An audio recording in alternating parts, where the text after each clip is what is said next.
Welcome to agenda 360। इस वाले show की शुरुआत में मैंने सोचा कि मैं जावेद चौधरी साहब को चैनल करके एक किस्सा सुनाते हुए अपना पॉइंट बनाने की कोशिश करूं। और क्योंकि मैं जावेद चौधरी साहब को चैनल चैनल कर रहा हूं, इसलिए लिहाजा ये इस किस्से का तारीख या हकीकत से कोई ताल्लुक नहीं है, लेकिन पॉइंट मेरा जरूर प्रूव करता है। वो इस तरह के एक गांव था जिसमें एक कबीला रहता था और उसने फैसला किया कि हम आम तौर पे जो काश्त करते हैं वो अनाज की काश्त या किसी भी चीज़ की काश्त करते थे। उन्होंने फैसला किया कि अब हम अगले साल जो है वो गन्ने की काश्त करेंगे। तो उन्होंने आपस में ये डिबेट करते करते उनको लगा कि हमारे जो पड़ोसी गांव के लोग हैं, हो सकता है वो आके हमारे गन्ने खा जाएं। तो इसके ऊपर वो लोग बहुत मुश्तइल हुए और उन्होंने फैसला किया कि ये पड़ोसी गांव के लोगों को सबक सिखाएंगे। सब गए और पड़ोसियों को सबको मार पीट के ये चिल्लाते रहे। उनसे पूछा गया कि आप क्यों कर रहे हैं, तो उनका जवाब था कि हौर चुको गन्ने। अब ये माजरत मुझे इसकी अंदर मुझे इस स्टोरी के अंदर और डेप्थ डालने के तरीके आते थे, लेकिन वो मैं अभी अपने आप को क्योंकि संजीदा जाहिर करना चाह रहा हूँ, तो मैं जावेद चौधरी साहब के एक्सेंट में ये नहीं कर सकता। लेकिन पॉइंट ये है कि हमारे सुप्रीम कोर्ट ने इस हफ्ते ये किया है। एक खेत जिसके ऊपर जो उनको खेतीबाड़ी करनी थी वो नहीं कर रहे थे, यानी कि सुप्रीम कोर्ट के प्रैक्टिस और प्रोसीजर को रेगुलेट करना था, वो नहीं कर रहे थे। उसके ऊपर जब किसी और को ख्याल आया कुछ फसल लगाने का, या फिर उनको खुद ख्याल आया कुछ करने का, तो उससे पहले उन्होंने सोचा कि हम बाकी सब लोगों को सबक सिखा दें कि कहीं वो लोग कोई शरारत ना सोचें, क्योंकि ये हमारा एक बहुत बेहतरीन आइडिया है। सुप्रीम कोर्ट ने एक बिल को एक्ट बनने से पहले अव्वल तो जेर नज़र रखा, उसके ऊपर अपनी जुरिस्डिक्शन कायम की। फिर दोयम उसके चैलेंज को सुनते हुए पहले दिन ही ये ऐलान करते हुए उठी कोर्ट कि हम अगली तारीख का तयन करेंगे। लेकिन जब फैसला आया तो उसमें एक प्रिकॉशनरी हुक्म इम्तनाई शामिल था, जिसके अंदर ये दर्ज है कि जब भी ये कानून कानून बन जाए तो उस वक्त से ये लागू होना इसका जो है वो खत्म हो जाएगा। It will never have affect. अच्छा, इस फैसले की मंतक सुप्रीम कोर्ट ने सामने जो रखी वो ये रखी कि the power to regulate involves the power to destroy. यानी कि जिस ताकत को आप इस्तेमाल कर रहे हैं आर्टिकल 191 के उज़र से, उसको इस्तेमाल करके अगर हम समझें कि आप कर सकते हैं, तो यानी कि कल आप हमारी ताकत को कम भी कर सकते हैं। तो ये तो नहीं होने दे सकते हम, क्योंकि ये अदलिया की आज़ादी के खिलाफ है। और बहुत सारी और भी एग्जाम्पल्स थी। वहीद साहब, हमें जिस तरह आपने कल भी बहुत उनकी के साथ, फैसल सिद्दीकी साहब के साथ और रज़ा रूमी साहब के साथ इस बात को डिस्कस किया कि इसको कानून के ज़ुमरे में देखना तो काफ़ी हद तक अब फजूल है। एक जंग छिड़ गई है और उसको लड़ने के लिए सुप्रीम कोर्ट जो है वो किसी भी हद तक जाने को तैयार है, और अभी बज़ाहिर दो धड़े हैं। तो पार्लियामान जो है वो फिर गन्ने चूसे। देखिए इसमें हालांकि जिसे कहते हैं ना कि you can't like miss the elephant in the room obviously, और the forest for the trees. इसमें कोई शक नहीं है कि ये लार्जर जो कहानी है वो ना सिर्फ के इन कानूनी फैसलों से बालातर है, बल्कि I think even supreme court से यहाँ पे एक बढ़ के कहानी हो रही है, जो कि सुप्रीम कोर्ट के अंदर जो अंदरूनी इख्तलाफात हैं उनको जो है वो और ज्यादा इस वक्त टॉपिकल और रेलेवेंट कर रही है, इंस्टिगेट और ट्रिगर कर रही है। जहां तक इस ऑर्डर का ताल्लुक है, तो देखें अगेन इस ऑर्डर में मैं यही देखता हूं कि बहुत सारी ऐसी चीजें हैं जो गैर मामूली हैं, लेकिन ऐसी नहीं है कि वो ममनूयत है उनकी। तो बिलफर्ज ये कि 8 मेंबर की बेंच बना देना, 6 की नहीं 12 की नहीं, और 8 कौन से जजेस का इंतखाब करना, ये वाले वो वाले नहीं, और इस तरह की दीगर चीजें, यानी कि एक एक लॉ जो है वो लॉ बनने से पहले एक बिल की सूरत में हो और आप उस पे अमल दरामद जो है वो आने पे रोक दें, ये भी इंतहाई गैर मामूली बात है। जूरिस्प्रूडेंस में एक ही हमें इंस्टेंस मिलता है हिस्बा बिल का, वो भी एडवाइजरी जूरिस्डिक्शन में। तो बहुत सारी ऐसी चीजें हैं जो नहीं होती, गैर मामूली हैं, लेकिन ऐसा नहीं है कि हो नहीं सकती कानूनी तौर पे, because but that's not the point. Anticipatory injunction भी हो सकता है, लेकिन जिस पस मंजर में और जिस ओवरऑल पिक्चर में ये सब कुछ गैर मामूली सारा कुछ ही एक साथ हो गया, तो that gives rise to the fact कि ये सारा कुछ गैर मामूली अगर आज आप करने को तैयार हैं, तो फिर असल रीजन क्या है? ये आप आखिर ये जिस तरह और ये it works both ways. Mansoor Ali Shah साहब की बेहतरीन जो डिसेंट का नोट था, जो 4-3 का हिस्सा समझा जाता है, कोई इसे 3-2 में डालेगा, लेकिन वो बेहतरीन कमेंट्री जरूर थी। लेकिन श्योरली ये section 11 of the CPC res judicata के प्रिंसिपल को एस्पाउस करने के लिए इतना कुछ नहीं था। There is a larger thing involve, और उसको आई थिंक कि हमें मिस नहीं करना चाहिए। और ये भी नहीं भूलना चाहिए कि इस ऑर्डर में वेरी इंपॉर्टेंटली जाफरी साहब, उन्होंने इस बात को बिल्कुल हेड ऑन टैकल किया है और ये कहा है कि ये कानून नहीं है, लेकिन क्योंकि ये कानून बनते साथ ही इसका असर उस तरह से हो जाएगा और इन प्रोसीडिंग्स पे हो जाएगा। उन्होंने इस बात को छुपाया नहीं कि हम ये पहले सिर्फ इसलिए कर रहे हैं क्योंकि अगर कानून इन इफेक्ट आ गया तो इन प्रोसीडिंग्स पे भी हम ये नहीं कर सकेंगे। यानी कि फिर हम ये बेंच बना के आपके साथ हॉट चुपो गन्ने नहीं कर सकेंगे, जो भी आप कह लें, लेकिन बात हुआ उन्होंने इस बात को टैकल किया और बोला हम इसलिए अभी कर रहे हैं क्योंकि जब एक दफा ये इनैक्ट हो गया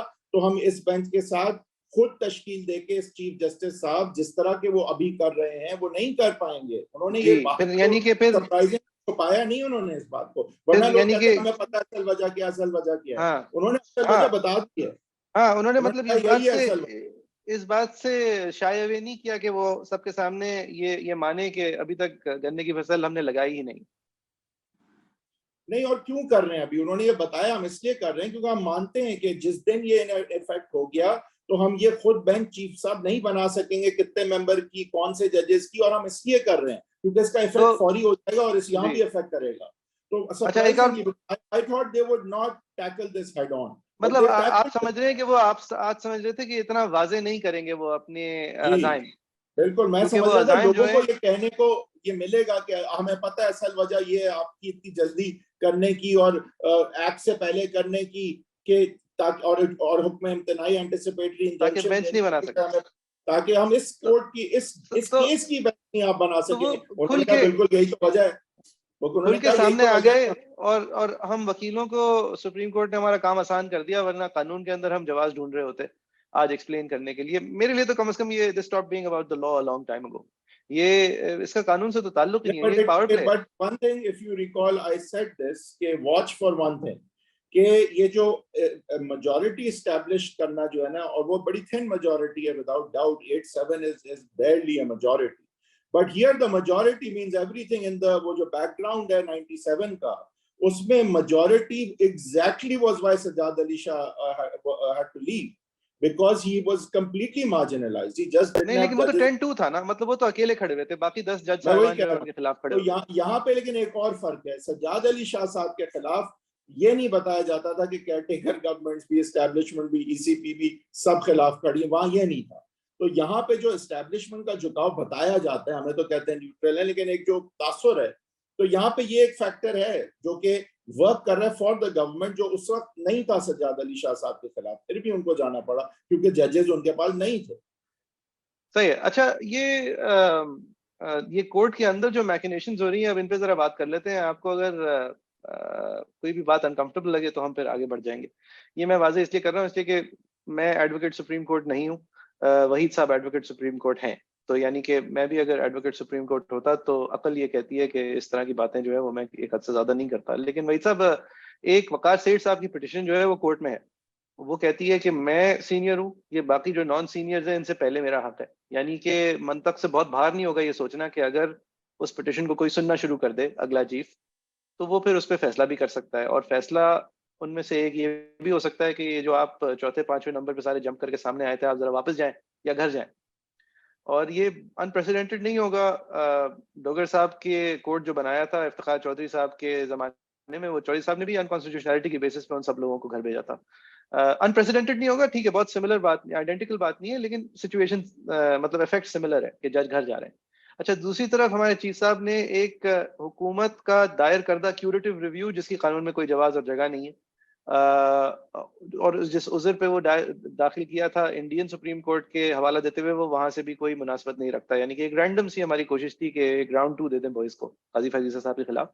उसको अब हुकूमत जो है वो, क्योंकि ये हुकूमत कोई भी चीज मौका परस्ती के मुनाफी नहीं कर सकती, तो मौका परस्ती दिखाने के लिए अभी उन्होंने इसको विड्रॉ करने की फाइल किया। हालांकि जुलाई में फैसला हो गया था कि विड्रॉ करेंगे, तो चीफ साहब ने उसकी सुनवाई करके इन चेम्बर्स उसको रिजर्व कर लिया। यानी कि एक हुकूमत की इस्तदा को ग्रांट नहीं किया। हालांकि एक लार्जर बेंच ने फैसला कर चुकी है कि आपका जो फर्स्ट राउंड में कोशिश थी वो बदनीयती पर मबनी थी। 10 के 10 जजेस ये कह चुके हैं कि मैलिफाइडी इन लॉ है, मैलिफाइडी इन फैक्ट ना हो। लेकिन फिर भी चीफ साहब ने उसको रिजर्व किया और उसका फैसला सामने नहीं आया। तो अब इन दोनों को देखते हुए फिर क्या यही समझें कि एक दूसरे के ऊपर जो भी तलवारें लटका सकता है वो सुप्रीम कोर्ट के अंदर लोग लटका रहे हैं? देखिए मुझे तो इस चीज पे बड़ा ताज्जुब है। मैं नहीं समझ रहा था कि बात इस हद तक आगे जाएगी, और एक्सट्रैपोलेट करके, और दो इस पर मैंने भी कमेंटेट करता रहा हूं मैं कि ये मुमकिन है कि दो सुप्रीम कोर्ट हो जाएं जैसे 97 में थे, एक दूसरे के खिलाफ रिट्स कर रहे हों, जो कि इंतहाई तबाहकुन होगा हमारे इदारे और मुल्क के लिए, आइन के लिए। लेकिन मैं समझता था the thing that may prevent it इसके, जिस तरह हम तवातुल से और सीरीज आप देखें कि जिस तरह लोग चीफ जस्टिस बन रहे हैं, जो आपस में इस वक्त गुत्तम गुत्ता है, सब चीफ बनना है सबने कल, अगर माशाल्लाह लग गया दे ऑल लूज। पीसीओ पे क्या मंसूर अली शाह साहब वोट लेंगे, काजी फायजी साहब वोट लेंगे पीसीओ पे? देखें बात यह है कि मुनीब अख्तर लेंगे, कोई भी लेगा इनमें से। तो मुझे ये था कि क्योंकि 4 महीने रह गए और ये सारे इस्लाहात, सारी चीजें जो चाहते हैं, काजी साहब अपने टॉप 3 हो या अकेले हों, अभी तो अकेले ही हों करेंगे, वो हर वो चीज कर सकते हैं जो अभी वो उसूलन चाह रहे हैं कि होनी चाहिए, हर वो चीज कर सकते हैं। अब बात फिर ये रह जाती है कि ये अभी क्यों, या तब 4 महीने तक भी वेट नहीं करना, हर चीज को दाव पे लगा देना, क्योंकि दाव पे इस तरह से ना कि अगर माशाल्लाह लग गया तो ये सारे कोई चीफ नहीं बनेगा। आपके ख्याल से ये कोई फौजी एडमिनिस्ट्रेशन मुनीब नहीं वही अख्तर तो, जैसे? मार्शल लॉ लगने की अगर थोड़ी सी भी गुंजाइश होती तो पिछली अप्रैल लग चुका होता। मार्शल लॉ का तो सीन नहीं है ना, क्योंकि मईशत के अंदर गुंजाइश नहीं आप है, मुझे दुनिया के बताया अंदर कि पैलेटेबिलिटी नहीं है। अगर एक दूसरे के खिलाफ रिट्स इशू कर रहे होंगे, अगर हमारा कंप्लीट डेडलॉक पॉलिटिकली होगा, इकोनॉमिक मेल्टडाउन भी फिर भी होगा, मार्शल लॉ तो नहीं फिर लगेगा। अच्छा तो क्या होगा? अगर मार्शल लॉ नहीं अगर लग ये सकता मेरे ख्याल में। आइन की धज्जियां बिखेरते हुए एक इमरजेंसी प्लस यही सिविलियन हुकूमत लगा देगी इमरजेंसी विद द प्लस ही होता है बैकिंग ना, ऑफ द बॉयज। मुशर्रफ ने वैसे तो टेक्निकली मार्शल लॉ नहीं लगाया था ना, उसने भी नहीं नहीं, लेकिन सस्पेंड किया था यहाँ पर ये हुकूमत ही करेगी जो भी करेगी। चले अल्ट्रा कॉन्स्टिट्यूशनल स्टेप जो भी होगी उसमें every one of an independent mind like justice Mansoor Ali Shah, like justice Qazi Faez साहब, like justice Munib Akhtar will all be in trouble in as much as के अगर किसी ने अल्ट्रा कॉन्स्टिट्यूशनल जाना है तो इनको कौन चीफ बनाएगा? आप बनाएंगे इतने नहीं, इंडिपेंडेंट मकसद मेरा जजेस कहने को? का ये, जब आप या इमरजेंसी प्लस लगाते हैं तो आप साहब नई को? ओथ नहीं देते जजेस को। यानी कि जी आप उनको असर नौ स्वेर इन करते ही नहीं है। वो भी मुशर्रफ ने भी नहीं, पहले बट यही कोशिश की थी। लेकिन उसके बाद उन्होंने जब देखा कि ये लोग तो मेरी सुन नहीं रहे हैं और जफर अली शाह केस जो हियरिंग के लिए लग गया, तो उसके बाद उन्होंने 3-4 महीने बाद पीसी उसकी ओथ लाए थे कि नहीं नहीं अब जरा अपनी रॉयल्टी शो करें आप मेरे सब। मेरे कहने का मकसद ये है कि क्योंकि सबने ही चीफ बनना है, इससे ज्यादा चीफ इन्फ्यूज्ड इन्फेस्टेड बेंच कभी रहा ही नहीं। इसमें जस्टिस आयशा भी चीफ बन रही हैं, इसमें शाहिद वहीद साहब का भी था शायद, अगर उन्हें ना भी अभी लें आप, इजाजुल हसन साहब, मुनीब अख्तर साहब, मंसूर अली शाह साहब, याया अफरीदी साहब, काजी फायजीसा साहब, अभी आधा आपका कोर्ट तो चीफ जस्टिस है इस वक्त। तो पॉइंट ये है कि जब सबका, how could they not come together at some compromise when all of them are नहीं वही साहब, बेनिफिट? कॉम्प्रोमाइज का तो सबसे बड़ी बात ये थी ना कि जब मंसूर अली शाह साहब ने 1 मार्च को फैसला उनका सामने आया कि मैं इसको 4-3 कहता हूँ, 2-3 उसको छोड़ दें। उन्होंने कहा कि भाई 90 दिन में इलेक्शन होने चाहिए, लाहौर हाईकोर्ट का यही फैसला कहता है, लाहौर हाईकोर्ट का फैसला जाके इन्फोर्स कराएं और 3 दिन के अंदर इन्फोर्स करने को दे दें। तो यानी कि चौथे दिन, यानी कि 5 मार्च को ये वो मामला रूट सुप्रीम लिया कोर्ट के तो सामने आज होता। इलेक्शन का की राह ज्यादा हमवार होती है, अगर वो रूट ले लिया होता। 5 मार्च को सुप्रीम कोर्ट के सामने मामला होता, फुल कोर्ट 14 लोगों का कम से कम बैठता, अफरीदी साहब अपनी नॉट स्टैंडिंग जो भी गुंजाइश दिखाते हैं, और कम से कम 13 जजेस का एक तरफ फैसला आता। नहीं, लेकिन एक कम बात से है, कम। एक बात मैं फिर भी मानता हूँ कि मेरे ख्याल से अभी फॉर एग्जांपल इसमें कोई शक नहीं है कि खान साहब दोनों हाथ से ही ऑफर ले लेंगे अगर उन्हें अक्टूबर के इलेक्शन वाकई मिल रहे हैं। अगर अल्लाह ताला की कोई कुरान हदीस अगर इस वक्त होती कि अक्टूबर में हो जाएंगे election, I am sure Khan साहब वुड टेक इट, वो वुड गिव अप 14 में। अभी इशू असल में 14 मई का नहीं है, ये आप प्लीज समझें। अभी इशू है कि जब तक जो है वो नतायज जो चाहिए वो नहीं मिलते, जब तक इलेक्शन ना करवाने का इशू है, चाहे वो मई हो, चाहे अक्टूबर हो, चाहे नेक्स्ट अक्टूबर हो, चाहे 2 साल बाद हो, 3 साल बाद हो, 5 साल बाद हो, 1 साल बाद हो। अभी जो इशू है वो ये है, क्योंकि ये कोई मानता नहीं है, एटलीस्ट मैं आपको बता सकता हूँ फ्रॉम माय इंफॉर्मेशन कि कोई भी इनमें से नहीं मानता कि अक्टूबर में इलेक्शन होने वाला है। कोई भी ना, हुकूमत मानती है, ना पीएमएल नून वाले ये कहते हैं कि इलेक्शन होगा, ना पीपीपी वाले कहते हैं इलेक्शन होगा, ना वो हल्के कहते हैं कि इलेक्शन होगा, ना पीटीआई मानती है इलेक्शन होगा। कोई नहीं कहता कि इलेक्शन होगा अक्टूबर, कोई नहीं, लिटरली कोई नहीं। फ्रॉम अक्रॉस द स्पेक्ट्रम मैं आपको बताऊं, there is not a single हल्का जो कहता है अक्टूबर में इलेक्शन। प्रॉब्लम ये, आज अगर अक्टूबर में वाकई इलेक्शन हो जाए, आई एम प्रिटी श्योर दोनों हाथ से इमरान खान ले लेंगे। तो मगर इस हद तक ये जो हुकूमत जाएगी तो यानी कि सुप्रीम कोर्ट जो है वो एक मतलब कॉमेडी आवर हो जाएगा, कोई उसकी सुनेगा ही नहीं।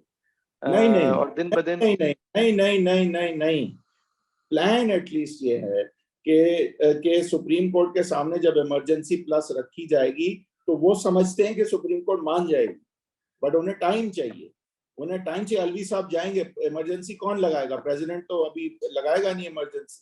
तो तो यानी कि अक्टूबर में जब ये इमरजेंसी प्लस प्लान लगाएंगे और उस वक्त बंदयाल साहब की रिटायरमेंट भी आ जाएगी, तो फिर जो अगले जो जजेस की स्ट्रेंथ है वो 2 और से बढ़ भी जाएगी, और वैसे ना भी जी, बढ़ती तो एक तीन टाई आ तीन जाता। से 3 से बढ़ जाएगी, 3 से 10-7 सही हो जाएगा। अगर हम सही। यही नंबर रखें, जो तो कि फिर जरूरी 10-7 नहीं में यानी कि हम अगर अगर बातें मिन्स ना करें तो आप कह रहे हैं काजी साहब जब चीफ बनेंगे तो काजी साहब, ये अंदाजा है इन लोगों का कि काजी साहब के सामने जब ये इतनी गैर आईनी हरकत रखेंगे तो कहेंगे कि चलें जी, नजरिया जरूरत के तहत ठीक है। भाई दे आर गोइंग, नहीं नजर, वो कहेंगे फंड्स नहीं है, हालात सही नहीं है, उन्हें उम्मीद ज्यादा उस वक्त compare to today, that's for sure. And plus देखिए, this government is not running on guarantees, उन्हें कोई गारंटी नहीं है कि काजी साहब क्या फैसला करेंगे। उन्हें ये नहीं, जरूर वो गारंटी है कि सब दुआएं मांगने इसीलिए गए हैं। आज अगर हम हार रहे हैं तो कल भी हार ही रहे होंगे ना, वर्स्ट कम्स टू वर्स्ट। तो अभी एटलीस्ट अभी तो इलेक्शन का कोई तुक नहीं बनता। दूसरा, कुछ एक ज्यादती ये भी है कि नवाज शरीफ साहब अभी तक आप देखें मुल्क में आ नहीं पा रहे, अहल नहीं है।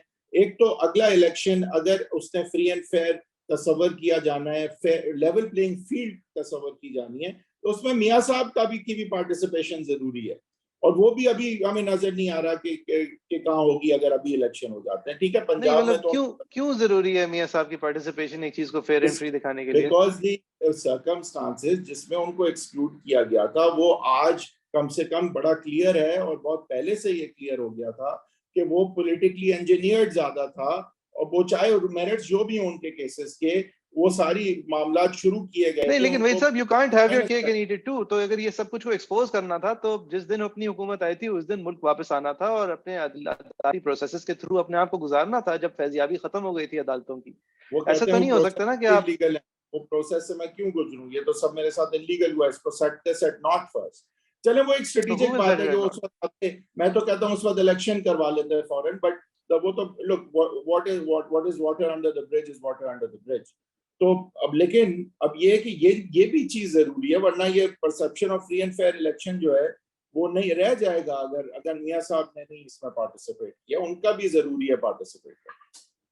अच्छा, अब हमारी जो ये हम दुनिया के सारे पोल्स देखते हैं, 500 बंदे ने ये कह दिया, 600 बंदे ने ये कह दिया, जो दर्जन भर लोगों से मेरी बात हुई है और जो दर्जन भर लोगों से आपकी बात हुई है, ये कोई ऑब्वियसली साइंटिफिक सर्वे नहीं है। और हम इसलिए ये क्लियर करते हैं, हम जो अपनी रोजमर्रा की जिंदगी में लोगों से इंटरेक्ट करते हैं, कम से कम मैं अपने हवाले से बता दूं, मैं 1-1.5 हफ्ता पहले मुल्क में नहीं था। मैं दुबई में था और वहां पे मैंने कोई 12 कैब ड्राइवर से इंटरेक्ट किया होगा।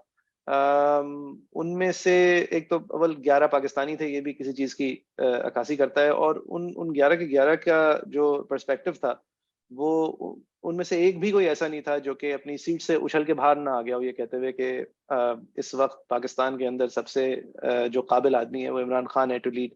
और ये ठीक है, ये स्क्यूड हैं और वो हमारे जो एक्सपैट्रिएट्स होते हैं वो जो लेबर वर्किंग पाकिस्तानीज होते हैं वो हमेशा से पीटीआई की तरफ रहे हैं। और मैं 12 लोगों का आपको मिसाल नहीं दूंगा, उसके अलावा भी फिर मैंने आके जितने भी लोगों से मैंने इंटरेक्ट किया है, मैं कोई बहुत पब्लिक आदमी नहीं हूँ, मुझे कोई एक इंसान भी ऑफ ट्विटर या व्हाट्सएप यानी कि मेरे अपने सर्कल्स के अंदर होने के अलावा मुझे कोई एक भी ऐसा इंसान नहीं मिला हो जिसने इस तमाम प्रोसेस को ज्यादती ना कहा हो और जिसने पाकिस्तान का इस वक्त most popular leader and party PTI और इमरान खान को ना कहा हो। आपके लिए कोई फर्क है भाई साहब? देखिए, ये तो पोल्स भी जो दिखा रहे हैं वो भी ऑब्वियस है, लेकिन खान साहब के पास जो ये मकबूलियत का अगर जेवर आज है और ये पत्ते हैं, तो दूसरी तरफ हुकूमत के पास इंतजामिया है, हुकूमत के पास जो है स्टेट की पावर है, इदारे हैं, मैं दो दफे कहते हैं इदारे हैं, फिर से कहिए इदारे हैं। तो दैट मीन्स कि खान साहब भी जो है he also has to give, चाहे वो हो पॉपुलर, उनके उनके उनको इलेक्शन नहीं मिलने वाले इस तरह से, वो नहीं देंगे। फिर क्या देखें, एक बात समझे, इमरान खान साहब की सपोर्ट ज्यादातर जो है वो urban middle class, upper middle class, lower middle class, इस रेंज में है, जो बहुत ज्यादा उनकी मैसिव सपोर्ट है। गांव में भी, देहात में, मैं नहीं कह रहा कि नहीं है, लेकिन वहां पे मूवमेंट्स नहीं चलती। चाहे आप लॉयर्स मूवमेंट उठा ले, एमआरडी की मूवमेंट उठा ले, पाकिस्तान में मूवमेंट जो है ना वो गांव देहातों में नहीं चलती, वो चलती है अर्बन एरियाज में। अब अर्बन एरियाज में जो उनकी सपोर्ट तो है, लेकिन वो खादिम रिजवी वाली नहीं है, इवन वो ताहिरुल कादरी वाली नहीं है। वो लोग आके बैठ नहीं सकते, लॉन्ग मार्च नहीं कर सकते। उनके खान साहब के सारे धरने और लॉन्ग मार्च अंडरवेलमिंग रहे हैं कंपेयर टू हिज जलसाज, compare to his by elections, compare to the polls. तो उनके वोटर को, खान साहब को बैलेट देना है उनको। अगर खान साहब ने जीतना यार है लेकिन तो खान साहब को election हो। बैलेट क्यों देना है वही साहब? एक मईशत तबाह हो गई है और अगले 1.5-2 साल जो है वो मुश्किल ही रहने, मतलब इस हुकूमत के प्लेजेंट ड्रीम्स हो सकते हैं कि मामला बेहतर होंगे, और जाहिर है उनके लिए ये कोई बड़ा चॉइस नहीं है क्योंकि इस वक्त तो बहुत ही बुरा हाल है। तो मजीद और बुराई हो जाए तो उनके नंबर्स में, उनकी नजर में कोई बहुत ज्यादा फर्क नहीं पड़ेगा, लेकिन खान साहब जितने दिनों ताकत से बाहर हैं और जितने दिनों उनका लेजेंड बढ़ रहा है वो उतना उनके लिए अच्छा है। क्वाइट फ्रैंकली ये लोग जो हैं ये भूलने तो नहीं वाले, और अपना दिन ब दिन जो मुश्किल से मुश्किल तर होता है देख रहे हैं, वो फिर इसी हुकूमत के दर पे और इस्टेब्लिशमेंट के दर पे रखे जा रहे हैं। और अगर अभी, मेरे ख्याल से टैक्टिकली बेस्ट चीज ये होगी इस हुकूमत के लिए कि वो अपनी अब तक की गलतियों का अजाला करते हुए मई में इलेक्शन होने दें, ताकि कम से कम थोड़ी सी गलती का बोझ इमरान खान साहब के कांधों पे भी आए। क्योंकि इस वक्त opposition is the easiest and best place to be. ये जो फैसले अभी करने पड़ रहे हैं, जो आईएमएफ के रिव्यू के बाद मजीद रीनेगोशिएट करना पड़ेगा, डेट रिस्ट्रक्चरिंग, हम किन शराइत पे रिस्ट्रक्चर करेंगे, क्या क्या और मजीद चीजें गंवाएंगे, नेशनल कैरेक्टर के ऊपर कितना असर पड़ेगा, इन्फ्लेशन कहाँ जाएगी, स्टैग्नेशन कब तक बढ़ेगी, ये अगला महीना, 2 महीने, 3 महीने की बात नहीं है। ये तो अब हम चंद सालों के लिए हमें ये तोहफा मिला है इसहाक डार साहब और उससे पहले शौकत तरीन साहब के फैसलों की वजह से।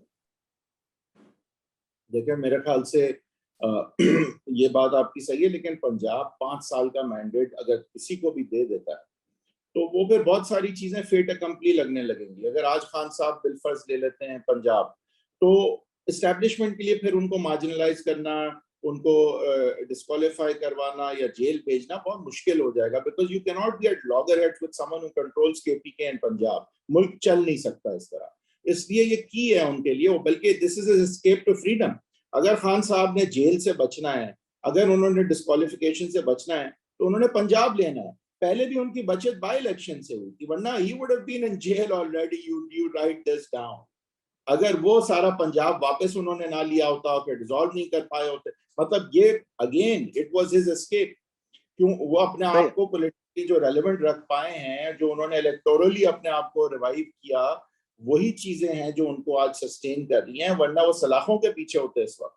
और उसी तरह से अगर ये लंबा खिंच गया और कुछ दोस्त ममालिक और वगैरह और ऑयल प्राइसेस लगे, यूक्रेन की वॉर कहीं थम गई, कुछ भी हो गया इस तरह का, तो यू नेवर नो कि खान साहब की अभी की पॉपुलैरिटी जो है वो उसमें फर्क आ जाए।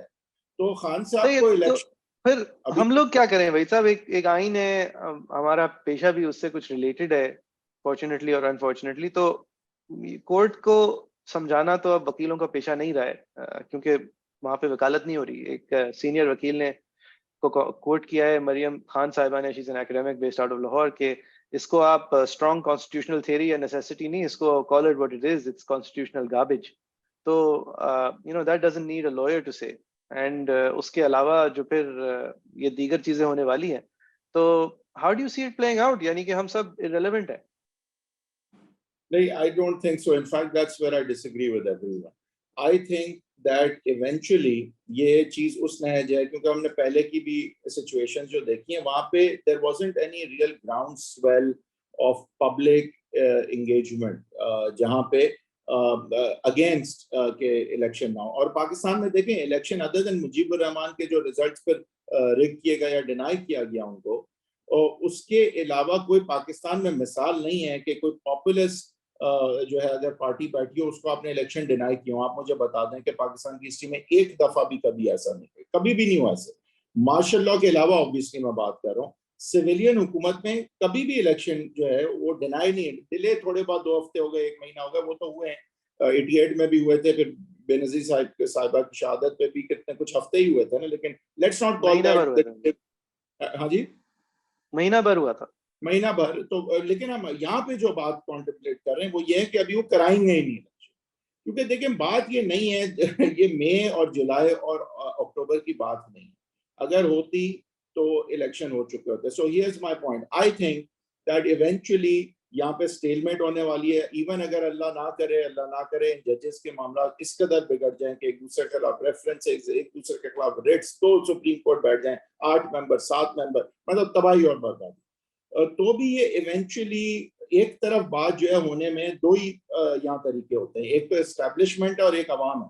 अब एस्टैब्लिशमेंट जो है जहाँ पे पैसे ही नहीं है, सारा मलबा जो पीडीएम ने इमरान खान का ले लिया, तो क्या वो पीडीएम और इमरान खान दोनों का अपने साथ ले लेंगे इस टाइम पे? आई think that they will go for a hybrid. I don't think कि वो मार्शल लॉ लगाना चाहेंगे इन माशी हालात में. तो आई नहीं, थिंक मार्शल लॉ ये कौन बेवकूफ लगाएगा कि मार्शल लॉ लगाने के बाद कुर्सी पे साकिन होते ही आपको मुल्क का डिफॉल्ट डिक्लेयर करना हो, दिवालिया डिक्लेयर करना हो. इसलिए तो मार्शल लॉ नहीं लगाते ना. 45,000 एकड़ फार्मलैंड वैसे ही मिल रही हो, हर चीज के अंदर आपकी 5 उंगलियां घुसी हुई हो, तो और इल्जाम भी आप पे ना लग रहा हो, तो आप तो पागल ही होंगे ना कि इसके अंदर फिर बराह रास्त सामने आके कहेंगे गलती भी ये सारी मेरी है. मार्शल लॉ yes, तो but look, इट्स हाँ. it's an enticing proposition to take over a country for some people. I hope that that person is not General Munir, but I'm just saying you can't rule it out with our background, with our history. You can't rule it out. But मैं भी नहीं समझता.